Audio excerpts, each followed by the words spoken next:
Numeric function और generating function के बारे में हम लोग पढ़ रहे थे, जिसमें हमने इन सभी न्यूमेरिक फंक्शंस का जनरेटिंग फंक्शन निकाल लिया था। A R equal to R R minus one numeric function है, तो generating function A Z equal to two Z square upon one minus Z whole cube होगा। ये हमने लास्ट वीडियो में ये चीज़ स्टडी की थी। आज के इस वीडियो में हम लोग A R equal to R square अगर है तो उसका जनरेटिंग फंक्शन कैसे निकालेंगे ये देखेंगे। तो ये भी बहुत ही सिंपल है, चलो देखते हैं।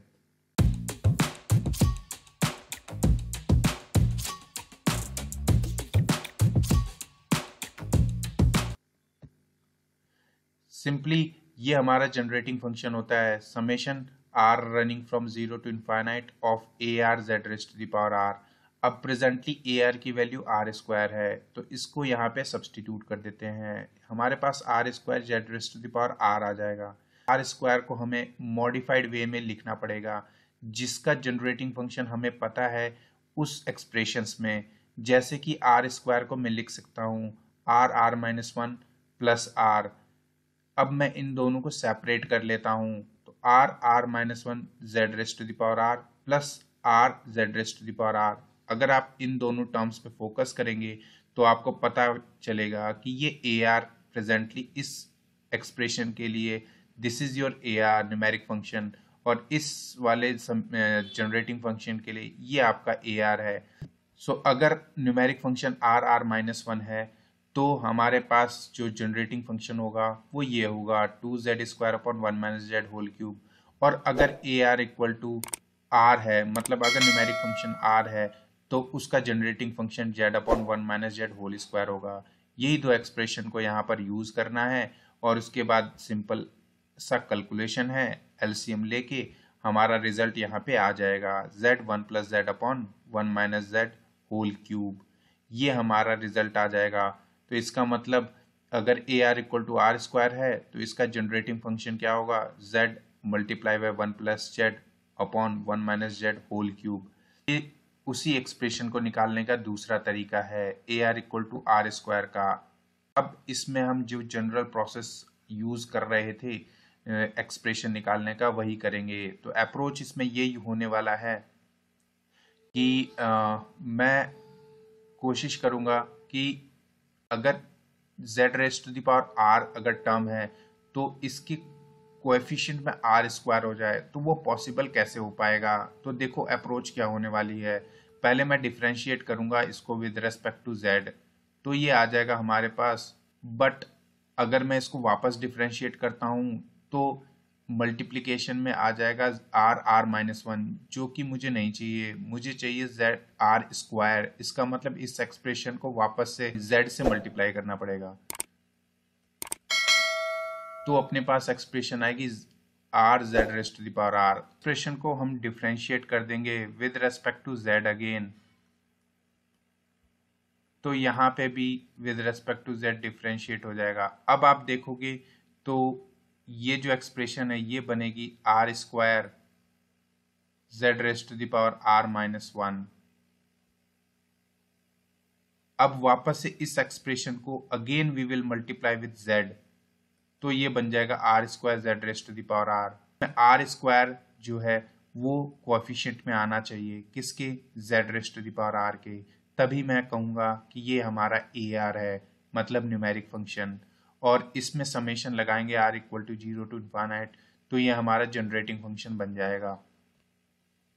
तो सिंपल सी कहानी है, मुझे इसको पहले डिफरेंशिएट करना है विद रेस्पेक्ट टू जेड। जैसे ही डिफरेंशिएट किया मेरे पास आर यहाँ मल्टीप्लाई में आ गया, लेकिन मुझे इसके कोएफिशिएंट में आर स्क्वायर चाहिए, तो वापस से इस एक्सप्रेशन को z से मल्टीप्लाई करना पड़ेगा। जैसे ही z से मल्टीप्लाई किया तो यहाँ पे z मल्टीप्लाई हो गया, और यहाँ पे again z raise to the power r आ गया।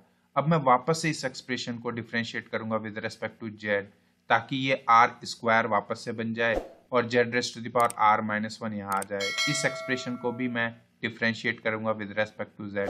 तो आपको पता है इसका डिफरेंशिएशन कैसे करना है, मैं एक बार करके दिखा देता हूं। z upon one minus Z whole cube whole square, इसका डिफ्रेंशिएशन करना है। तो one minus Z whole square का स्क्वायर करेंगे तो that will be raise to the power 4 और 1 minus Z whole square as it is आएगा। फिर differentiation of Z that is 1 minus z will be as it is and differentiation of this वो आ जाएगा आपके पास 1 twice in 2 into 1 minus Z और multiply में -1 again, तो ये प्लस हो जाएगा। इसको फुल्ली एक्सप्रेशन आप देखो ध्यान से, तो 1 माइनस जेड यहाँ से कॉमन आ जाएगा, तो 1 माइनस जेड और नीचे 1 माइनस जेड है तो 4 से ये 3 हो जाएगा, तो 1 minus Z plus 2z upon 1 minus Z whole cube, क्योंकि यहाँ पर 4 था, एक 1 माइनस जेड मैंने कॉमन ले लिया, वो इससे कैंसिल हो गया। तो यहाँ पर आप देखो 1 minus Z plus 2z that is nothing but 1 plus Z upon 1 minus Z whole cube. तो ये डिफरेंशिएशन बना है इसका, ठीक है। तो z के रेस्पेक्ट में डिफरेंशिएट करने के बाद हमारे पास ये एक्सप्रेशन बनी और यहाँ पे डिफरेंशिएशन करने के बाद हमारे पास आर स्क्वायर आ गया, लेकिन मुझे z raise to the power r चाहिए यहाँ पे, तो इसको अगेन मैं क्या करूँगा, z से मल्टीप्लाई कर दूंगा। जैसे इसको मैं z से मल्टीप्लाई करूँगा तो आप देखोगे हमारे पास आर स्क्वायर आ गया और साथ z raise to the power r का कोफिशिएंट, मतलब ये हमारा अगर न्यूमेरिक फंक्शन है तो इसका जनरेटिंग फंक्शन क्या होने वाला है, z 1 plus Z upon 1 minus Z whole cube. यही सेम एक्सप्रेशन हमने जस्ट अभी पिछले मेथड से किया था, देख सकते हो आप। तो एक अप्रोच हमने ये यूज की थी जेड स्क्वायर न्यूमेरिक फंक्शन का जनरेटिंग फंक्शन निकालने के लिए, जो कि आता है Z 1 plus Z upon 1 minus Z whole cube, और एक नया एक्सप्रेशन अभी यूज किया था। दूसरा फॉर्म हमने ये यूज किया जिसमें हमने पहले डिफरेंशिएट किया विद रेस्पेक्ट टू जेड, फिर आर जेड से मल्टीप्लाई किया, फिर अगेन डिफरेंशिएट किया विद रेस्पेक्ट टू जेड, फिर अगेन जेड से मल्टीप्लाई कर दिया।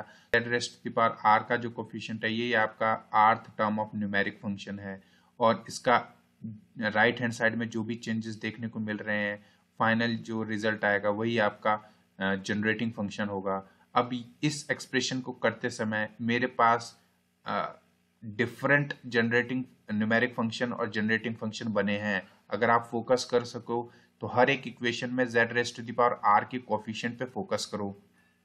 तो जैसे ही z raise to the power r के कोफिशिएंट पे फोकस करोगे तो आपको पता लगेगा कि अगर ये हमारा ar है तो ये az है। मतलब इस एक्सप्रेशन से सिंपली मेरे पास ये आ रहा है कि अगर ar इक्वल टू r है तो az क्या होने वाला है, z upon 1 minus Z whole square. इस एक्सप्रेशन में z raise to the power r का कोफिशिएंट क्या है, ar equal to r plus 1 whole square. इसका मतलब इसका जो az होने वाला है वो 1 plus Z upon 1 minus Z whole cube होने वाला है। और फाइनली ये जिसका हम कर रहे थे ar equal to r square अगर है तो इसका जनरेटिंग फंक्शन जो निकला है वो यही निकला है, z multiply by 1 plus Z upon 1 minus Z whole cube. I hope ये सब चीज़ें आपको क्लियर हो गई होगी। Thank you so much.